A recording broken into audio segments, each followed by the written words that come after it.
भंडारकवटे जिल्हा परिषद गटाला मॉडेल करण्यासाठी भाजपाला साथ द्या, महेंद्र उंबर्जे यांचे प्रतिपादन।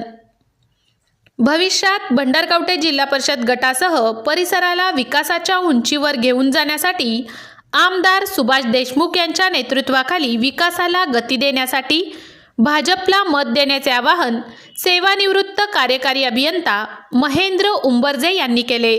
शिवाय या गटाला मॉडेल गट बनवण्याचा संकल्प असल्याचेही त्यांनी या गटातील भाजपच्या उमेदवार सविता उंबर्जे यांच्या प्रचारार्थ औज, लवंगी, कारकल व कुसूरसह अन्य गावात कार्यकर्त्यांच्या आयोजित बैठकीत ते बोलत होते। यावेळी औजचे सरपंच कोरके, माजी सरपंच गुरुनाथ कोटलगी, रायप्पा बने, भाजपाचे सुनील नांगरे, अंकलगी गुरुजी, सिद्धाराम ढंगापुरे यांच्यासह कार्यकर्ते उपस्थित होते।